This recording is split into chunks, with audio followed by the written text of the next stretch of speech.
سر افتخار چودھری کی supreme court نون league سے مل کر پیپلز پارٹی کو توڑ رہی تھی. Saqib Nisar P T I اور اسٹیبلشمنٹ سے مل کے افتخار چودھری پیپلز پارٹی کو توڑ رہا تھا, اور ثاقب نثار اور بندیال صاحب بعض اوقات اسٹیبلشمنٹ سے مل کے ثاقب نثار صاحب کے اوپر یہ الزام ہے, اور بعض اوقات سیاسی نوعیت پہ جو آپ کا الزام ہے کہ بندیال صاحب کی لیننگ تھی, وہ نون لیگ کو رگڑا لگا رہے تھے. آپ دیکھیے یہ تو عدالت نہ ہوئی. تو دیکھیے یہ تو عدالت آپ مجھے بتائیے, اسی لیے لیکن اگر کوئی جج کھڑا ہوتا ہے تو آپ کہتے ہیں کہ یہ کھڑا کیوں ہو گیا, اس نے حکومت کو کیوں للکار دیا. اسی لیے جو پوائنٹ آف ویو ہے کہ کانسٹیٹیوشنل کورٹ ہونی چاہیے, وہ اس کی یہی بنیاد آتی ہے کہ بھٹو جیسے فیصلے اور نواز شریف صاحب جیسی نااہلی کے فیصلے نہ ہو سکیں. بھٹو کا فیصلہ اور نواز شریف کی نااہلی کا فیصلہ کروانے کے پیچھے طاقت کون تھی, کس نے انفلوئنس کیا تھا اس ججمنٹ؟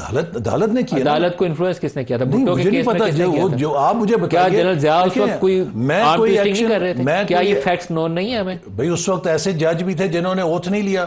کیا اس وقت وہ جج نہیں تھے جنہوں نے بتایا کہ جج بھی انسان ہوتے ہیں, انہوں نے نوکری بھی کرنی ہوتی ہے؟ نہیں, تو ایسے بھی جج تھے, ایسے بھی جج تھے جو نوکری چھوڑ کے چلے گئے تھے, لیکن وہ جج تھے نا جنہوں نے سزائیں دی. ان کو کھا گیا. وہ جج تھے نا جنہوں نے سزائیں دی. مجھے آپ یہ بتائیں کہ جنہوں نے حلف نہیں لیا تھا یا جنہوں نے اختلاف کیا تھا, جسٹس دراب پٹیل تھے غالباً جنہوں نے اختلاف کیا, کیا ان کو کھا گیا تھا؟ جسٹس وجیہ الحسن کے والد بھی تھے.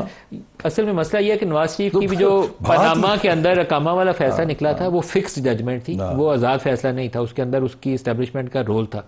اسی طریقے سے جو جہانگیر ترین کا اور عمران خان کا کیس جب چلا تھا, وہ فورن پراپرٹی, اگر ثاقب اس کے اندر بھی فکسڈ میچ تھا. نہیں مجھے آپ بتائیں, اب اس کے اندر ایک فریق کو تو آپ کہتے ہیں یہ جج نے یہ کر دیا, لیکن دوسرے فریق کو آپ کہہ نہیں, جس نے کیا برا کیا, لیکن ذمہ داری کس کی, فیصلے کس نے کیے؟ دونوں کی, سب کیا. بھئی چیف جسٹس تھے, جو جج بیٹھے کر رہے تھے, آپ پہ پریشر ہے, آپ چھوڑ دیں.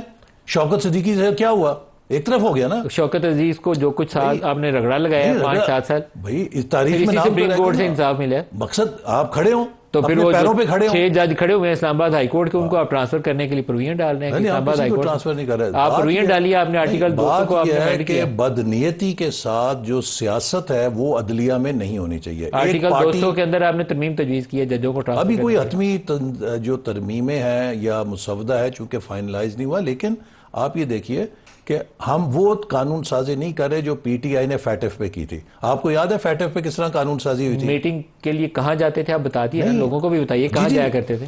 یہ میٹنگ کون کرتا تھا؟ یہ پی ٹی آئی والوں سے پوچھیں نا, کہاں بلا اسپیکر صاحب بھی جاتے تھے. آپ بتائیں میٹنگ کون کے گھر پہ جاتے تھے, اسپیکر کے گھر پہ جاتے تھے. آپ کی کون وہ یہ ایجنسیوں کے لوگوں کو انہوں نے بٹھایا ہوتا تھا, اور آپ لوگ جاتے تھے, اس کو آپ کو پتا ہوتا, وہ ڈسکس بھی آپ اسپیکر کی دعوت پہ جاتے تھے نا. لیکن آپ یہ بتائیے کہ 4 سال پوری حکومت کس نے کس کے ذریعے چلائی؟ فیٹ ایف کا پورا جو لا تھا, آپ لوگوں کو سچائی پوری بتانی چاہیے. فیٹ ایف کا پورا لا لکھنے میں آپ پوری پارلیمنٹ ناکام ہوئی تھی. پارلیمنٹ, انہوں نے فیٹ ایف کا لا لکھوانے کے لیے ٹیم ہائر کی تھی اس وقت کی اسٹیبلشمنٹ نے.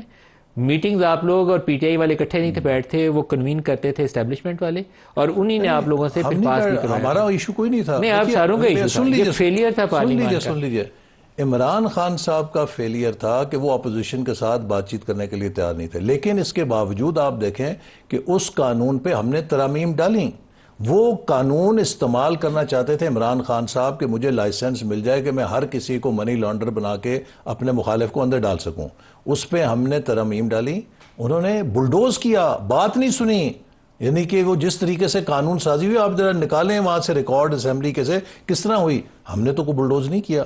اگر ہمیں مولانا فضل الرحمان صاحب نے یا کچھ اور لوگوں نے کہا جی ہمیں مشاورت کے لیے ٹائم چاہیے, ہم نے ٹائم دیا ہے. مجبوری تھی, آپ کے پاس نمبرز نہیں تھے. نہیں, نمبرز ہم دھکا کرنا چاہتے کر سکتے تھے, لیکن دھکا ابھی بھی آپ کریں گے. خیر سے دھکا نہیں کریں گے. پی ٹی آئی کے بندے ہم سب کو قائل کر کے ان کی ان پٹ لے کر کوشش کریں گے کہ زیادہ سے زیادہ براڈ بیس سپورٹ کے ساتھ کریں, اور اسی نیت کے تحت ہم نے کمیٹی بنائی.